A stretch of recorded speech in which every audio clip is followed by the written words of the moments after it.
You may be asking yourself whether or not you need an attorney. Maybe you're going through a dissolution of marriage, and this is a very difficult time for you. You're worried about the cost, you're worried about the expenses, and you're worried about the emotions involved in this very difficult time in your life.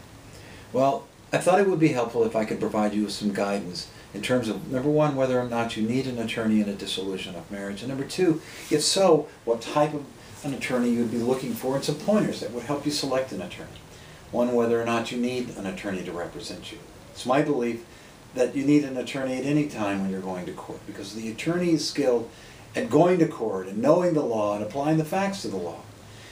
For an example, it's like me going to your job and giving you a day off so that I can step into your job, not knowing your skills, not knowing what you need to do at your job, but yet you're asking me to take over for you on that particular day.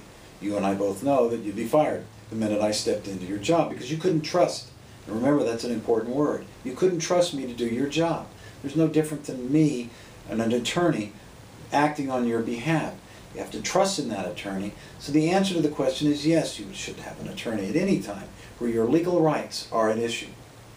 What should you look for in an attorney? I can tell you that the bottom line is you need to have trust and confidence in your attorney. Some things you need to look for.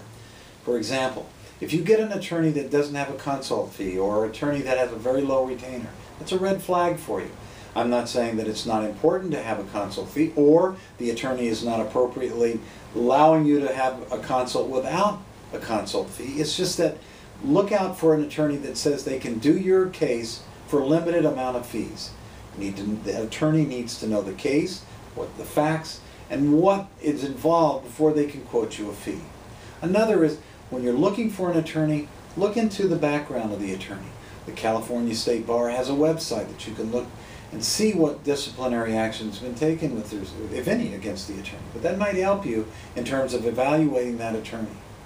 A third thing to look for in terms of an attorney is the experience of that attorney. For example, I've been doing this practice since 1979. I've been a certified specialist in family law for a number of years. I've seen a lot of different cases.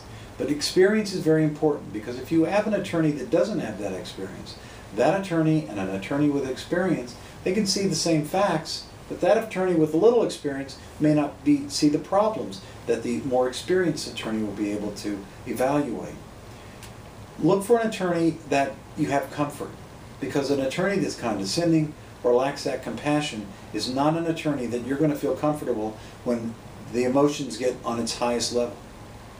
Also look for an attorney that has a guaranteed timeline and limits the cost, because no attorney can guarantee results. The attorney should guarantee that they will represent you to the best of their ability, but an attorney cannot guarantee that they will win or lose. I'm often asked, do I win all of my cases?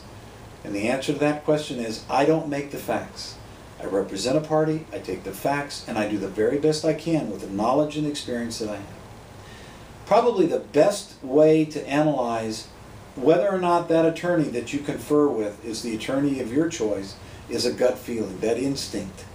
One cannot forget that if you feel comfortable, if you're confident and you have trust, that's probably your best guidance in selecting an attorney.